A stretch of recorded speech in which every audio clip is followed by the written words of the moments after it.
Of the Rhema Bible Church in Randburg in Johannesburg for the launch of the national campaign against the abuse of women and children. The organisers want to create awareness of the campaign and support the 16 days of activism.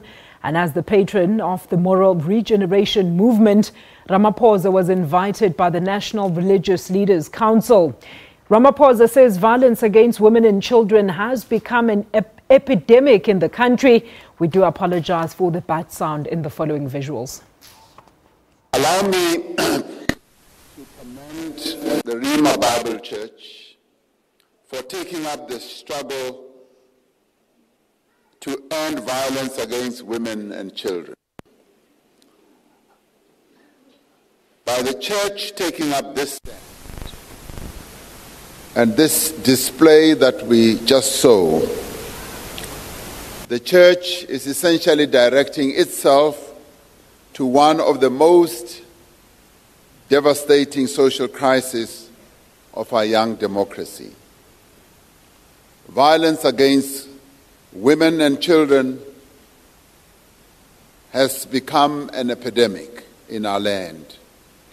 It has spread through society, through the breadth and the length of our country, sparing no social group or class. It shows also no sign of abating. The sense we get, whether true or not, is that the problem is actually getting worse. And this is of great concern and should be of great concern to all of us. It is a matter of great concern to government, and Minister Shabangu, in this month, Women's Month that starts in a few days, is going to be launching a massive campaign that is meant to engage all of us as South Africans to do something to end violence against women and children. Gender-based violence in the end is not caused by a virus. It's not a disease that is transmitted through coughing or physical contact, but it can certainly be spread, and we have seen it spreading. It is spread in the same way that attitudes and modes of behavior are transmitted. There should be no man in our land who should ever believe that because of their being, their existence, and their manhood, they should have dominion over any woman in our country.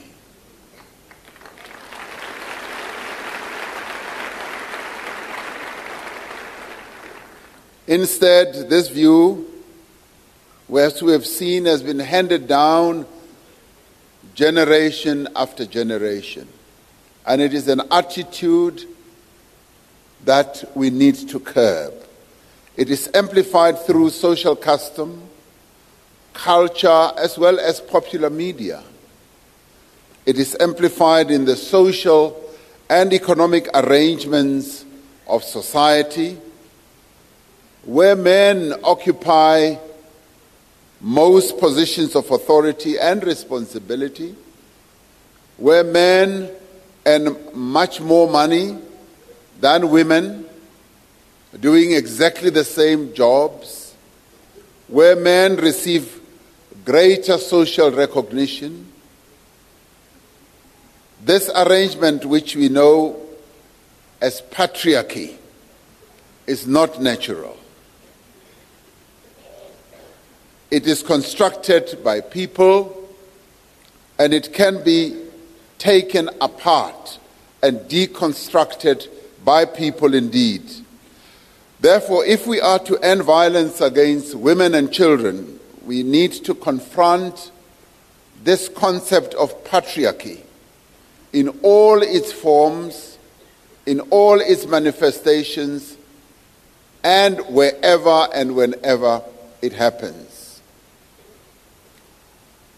As early as 1884, there was this great writer and theoretician and philosopher, in his treatise, The Origin of the Family, Private Property and the State, Friedrich Engels spoke about a new society where there would be what he envisaged, a new generation of men who never in their lives have known what it is to buy a woman's surrender with money or other social instruments of power.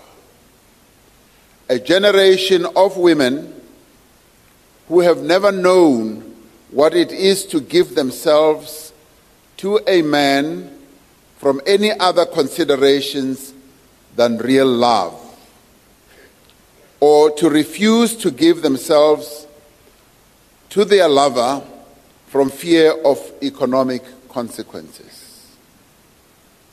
He envisaged a society with fundamentally different gender relations, a society that we should seek to build, where men and women would be equal in status, both economic opportunity as well as the rights that they all should have and enjoy. This is the society that we should build. This is the society that we should have in South Africa, where men and women are equal.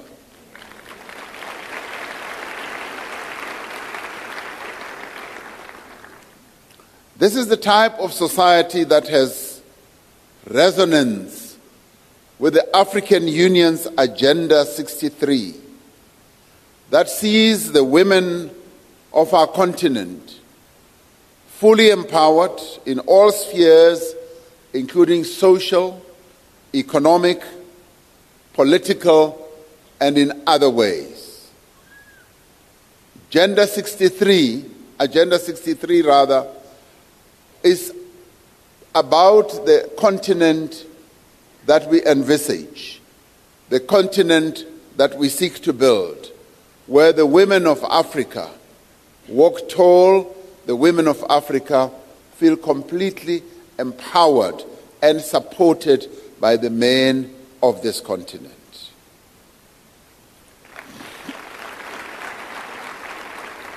Goal 5 of the United Nations Sustainable Development Goals also speaks to the empowerment of women and also stresses the issues of economic rights that women should have.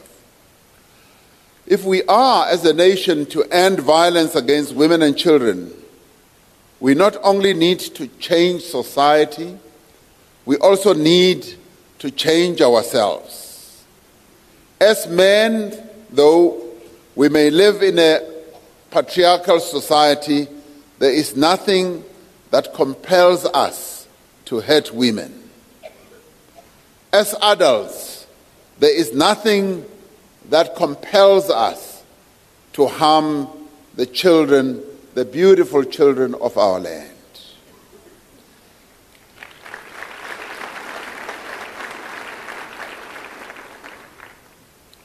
Each one of us, regardless of our upbringing, each one of us, regardless of our social circumstance, has been given the power of free will. We can make a decision, each of us, not to engage in violence and not to perpetrate abuse. We are responsible and should be responsible for our actions, every one of us.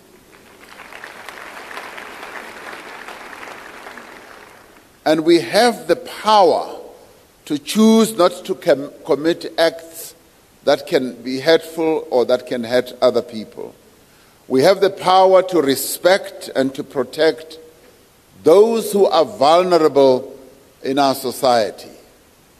And because of our past, because of the horrors that our country has been through the years of colonialism, through the years of apartheid oppression, yes, there are many people in our country who become vulnerable. People who've been made vulnerable through poverty, people who've been made vulnerable through inequality, and people who are also vulnerable today because of the high levels of unemployment. And our task as a people, and we certainly see this as our task as a government, to protect those who are vulnerable in our society. That is why it is so important for a church to take up this struggle, because violence and abuse has much to do with the choices that people make. It has much to do with the state of their soul and the strength of their own convictions. The church speaks to the soul. The church addresses issues of convictions. And it is therefore the reason I applaud the Rhema Bible Church, and indeed all religious entities in our country, for having initiated and taken up this campaign of violence against women and children.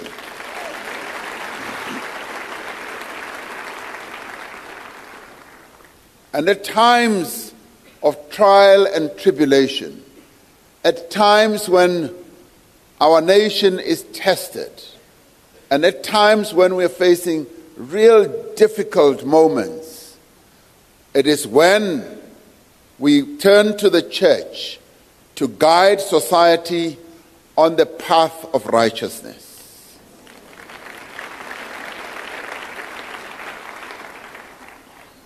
Reverend Pastor Macaulay and I, when I arrived, were reminiscing a little bit in the room as we sat waiting for the service to start.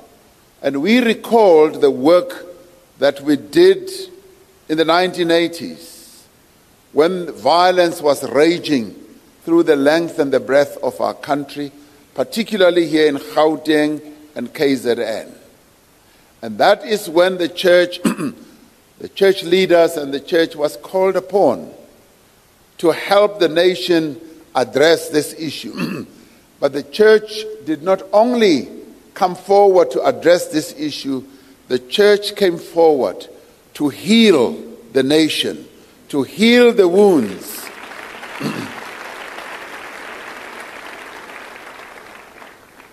And it was during those worst days of apartheid when we turned to the church for hope and courage. And all of us will remember that that is when the church surged to the fore and gave our people hope and courage. And we fought a righteous struggle for a democratic, non-racial, non-sexist, and just and prosperous South Africa. We turned to the church and to other faith-based groupings because we believed that God had made all people, black and white, male and female, in His own image.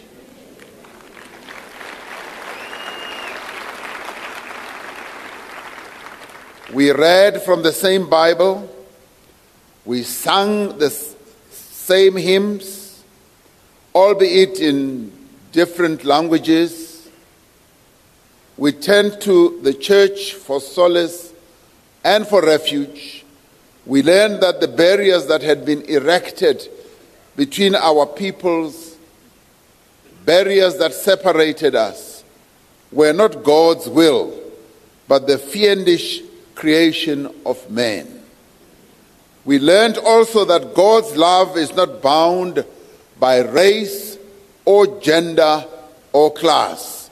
God's love is boundless and it is expansive. We also learned that God's love does not favor one over another.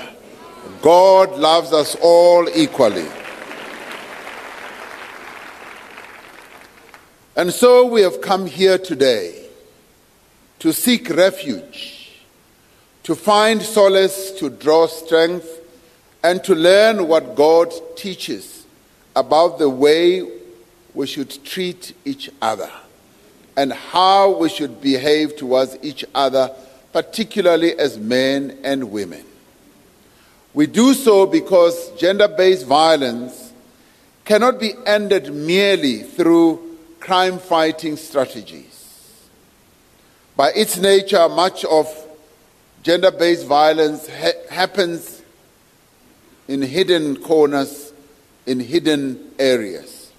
Much of it takes place in the home, involving people who know each other, intimate partners or parents and children. Too often the family and close friends conspire to keep such acts of violence hidden from the view, as we saw the placards that were being displayed here. Too often when children are abused, we call family meetings instead of reporting a crime. We allow perpetrators to escape without remorse, repentance, or even justice. And that needs to change. And I think all of us agree that this needs to change, and it must change now.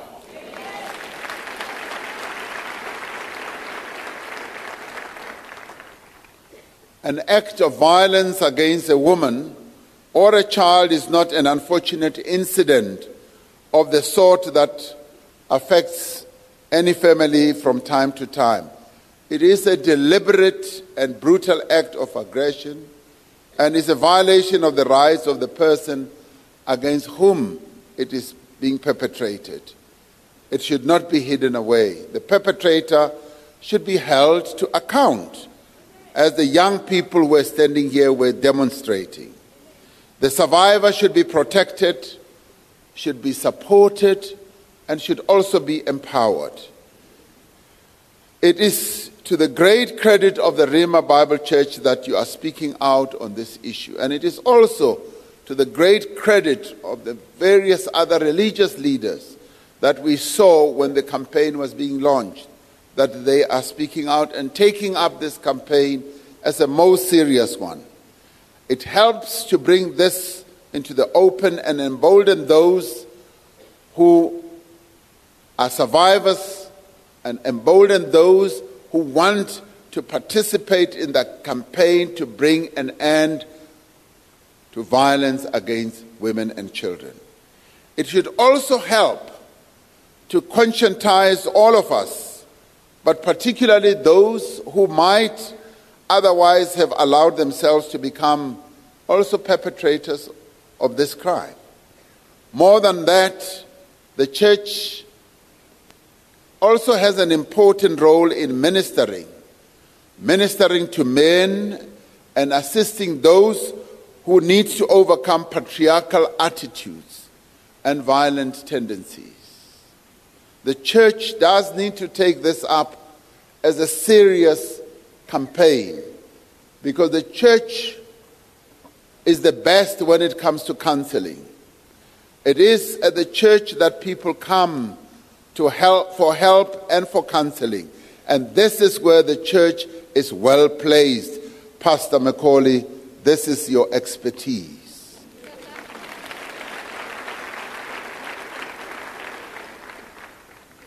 Because perpetrators may come to church seeking absolution, and the church should embrace them. The church should counsel them. The church should assist them. And the church should also empower them to get out of the grip of this patriarchy behavior that they may be under the grip of.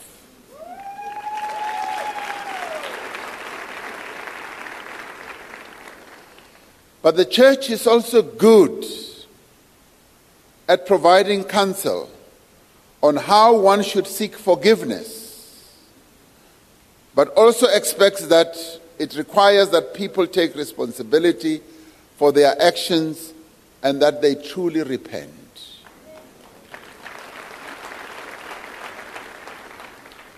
And repentance is not the acknowledgement that one has been caught or embarrassed. We need to hold perpetrators, yes, to be accountable, Otherwise, we all will be accessories to making this scourge to perpetuate. We become responsible for allowing others to continue if we do not assist them. In working to end violence against women and children, we need to ensure that men themselves are centrally involved in this campaign. I remember very clearly one of the great leaders of our country, Oliver Reginald Tambo, as being the one person who, when he realized that the African National Congress needed to embark on a massive project of empowering women, he is the one who took up the campaign and led from the front and said, as president of the ANC, I am going to take this campaign and take everyone by the scruff of their neck and lead from the front to make sure that the women of South Africa are empowered, that the women of South Africa are not left behind, and that they get into their rightful positions. And today, when the women in the ANC said we wanted 30% representation in the structures of the ANC, he was the first to say, why not more? And indeed, 30% was accepted. Thereafter, it became 50%, and it became easy. And it is when organizations chant this campaign that women must be empowered, abuse against women must stop, violence against women and children must stop, that all of us as a society will be reaching a higher level of awareness, of conscience, and of development. That is what we need to do to walk in the footsteps of a leader like Oliver Tambo, who led this campaign from the front. I invite all of us to be like Oliver Tambo and lead this campaign from the front, particularly us men.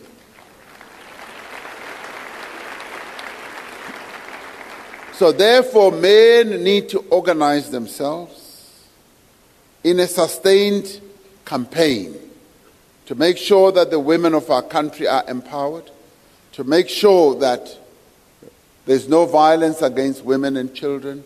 It should be a man-involved campaign. Individually and collectively, they need to understand that their actions will now determine the kind of society our children will live in tomorrow.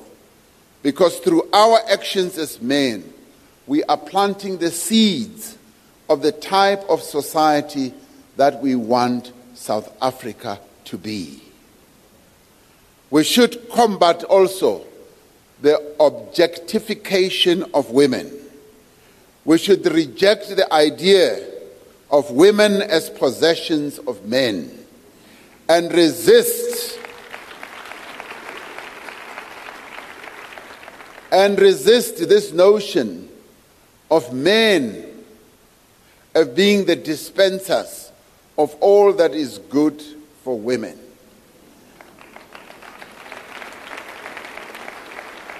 Because by so doing, we are making women objects.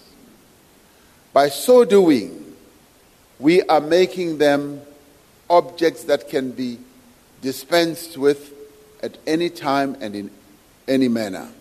We should also resist this practice that has been spreading in South Africa of blessers.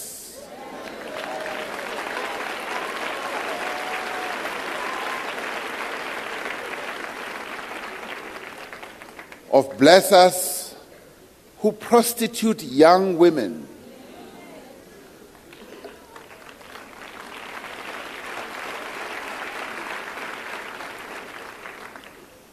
I'm the chairperson of the South African National AIDS Council. As deputy president, And in that role, together with the church, together with a whole number of other organizations, we've built up one of the most wonderful structures, which is fighting this scourge or this epidemic, HIV and AIDS. And we've added tuberculosis as well. We did a study recently and found that whilst we have achieved a great deal in saving the lives of millions of South Africans, millions of our people who are afflicted by HIV, by the government having come to the fore and put almost 4 million South Africans on ARVs. We found that as we are making progress reducing the incidence of HIV in our land, there is another frightening process that is underway, an increase of HIV amongst young girls aged 14 to 25. And that is increasing at an alarming rate of about 2,000 every week of young girls who are being infected with the HIV virus. And this is happening as the research which was done by university-based academics. It is happening at that cohort 14 to 25 because these are adolescent girls and young women who are some of the most vulnerable in our society. And they are contracting HIV from blessers, from older men, because older men are the one who entice them with smartphones, fancy shoes, money, and everything else. They entice them and they give them the HIV virus.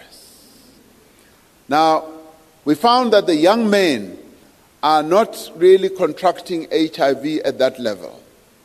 But then when these young girls then become women who should now get married, they then infect these young men that they finally should marry. Then we are caught in a vicious cycle as a country. And that is why, putting on my political hat, putting away my preacher hat this morning, I say, "Phansi ngamablessa phansi." That's why I say, away with blessers, away. And that is why, as a nation, we need to become aware of this phenomenon. And whenever I talk to people who are parents of young children, particularly young girls, I say, as parents, let us look after our young girls, from adolescents right to the young woman level. As a parent, you must look after them with a hawk's eye. Every day, every hour, you must know where your child is.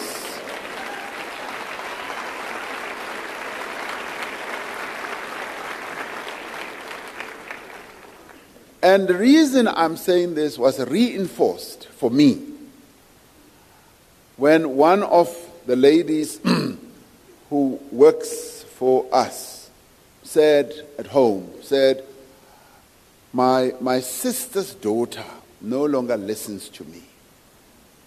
And I said, why? She says, no, she's 16.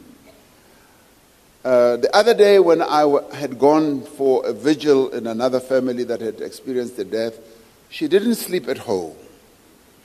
And then she says, and now these days I've noticed. Oh, she said, I bought her a phone, like a Nokia phone, you know, the one that you press. This young girl said, no, I don't want this phone. I already have a smartphone. And all of a sudden, some new clothes started appearing, new shoes. And I said to her, are you aware of what is happening? She said, no, Ntate Ramaphosa, what is happening? I say, this young girl now has a blesser. This blesser is buying her a smartphone, buying her shoes, buying her new dresses and all that. And I say, wake up as a mother, even though she's your sister's child. You are a mother to her. You need to find out where this comes from. She went and asked this girl. She put it down and said, where does it come from? The girl confessed. There was a 40-something-year-old man around already. And that is why, and I'm deviating from what I needed to talk about, and that is why we say, that's why we are saying, as parents, we must look after these young girls and adolescent girls and young women like a hawk's eye and ask questions. When she has a smartphone, where did she get it? When she has a bundle of money, where did that money come from? Because it is these fellows who bring these smartphones, these smart shoes, these everything else that these young girls get. And as parents, we need to curb that. And it is for that reason we must help these young girls and these young women reclaim their own identity. We must make sure that they become girls and grow up properly. And they must reclaim the control over their own lives and over their own bodies. And this is what we must insist on. The time has come for us to speak out. Now, before I even move on, we then launched as SANAC this campaign which we call She Conquers, in response to what we saw happening. It's a massive campaign costing something like 2 billion rand. It was conceived by young girls themselves. They are driving it, they are leading it, and it is meant to empower young girls. It is meant to make them strong to resist these blessers. It is meant to get them to control their own bodies, their own lives. It is meant to also open up economic opportunities, education opportunities, because what we seek to do through this campaign is that they stay in school. They stay in school at university, because what often happens is that they fall pregnant and they fall out of school and their lives are going to be messed up forever and in a day.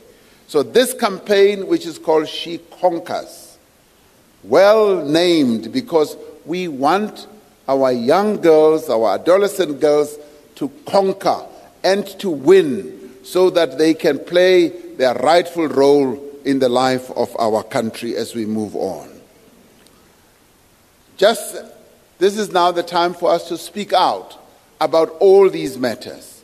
Just as we did during the period of apartheid struggle, we must mobilize all sectors of society against violence against women and children, but also against the scourge of the spread of HIV. The church must also participate in this campaign and must take responsibility. Men must also take responsibility. By becoming agents of change, men can only help liberate women from oppression, from exploitation, but also liberate themselves as perpetrators of inhumane savagery. As Nelson Mandela taught us, the oppressor must be liberated just as surely as the oppressed. A man who takes away another person's freedom is a prisoner of hatred. He is locked behind the bars of prejudice and narrow-mindedness. I'm not truly free if I'm taking away someone else's freedom. That's what Madiba said.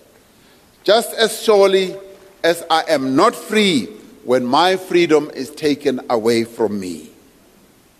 The oppressed and the oppressor alike are robbed of their humanity. It is time for all of us to change our ways. And there are lots of things that we still have to do in our country. Yes, this campaign is a big campaign which all of us need to get engaged in. But similarly, what I spoke about is also a massive campaign. The campaign to end violence against women and children begins with me and you today. And let us take responsibility. The other major campaign that we have to launch in our country, which is really a disease that has spread widely, is to end corruption. We must end corruption in our country. We must bring it to an end, because it is this corruption that manifests itself in a variety of ways. Because indeed, also this violence that we're talking about is perpetrated against women and children, and in my view, it also manifests itself as part of this disease of corruption all round. We need to end corruption because it robs the vulnerable, it robs the most needy in our society of all that they should get to advance in their lives. But what it also does, it holds the growth of our economy back. Our economy right now is in dire straits, but it is even in more dire straits because there is widespread corruption that all of us must engage in and end. It is also on corruption that we must speak out. It is also on corruption that we must take action. It is only when all of us take action against all these ills that are taking place in our country that we will be able to build a South Africa of our dreams. That is when we will have social cohesion.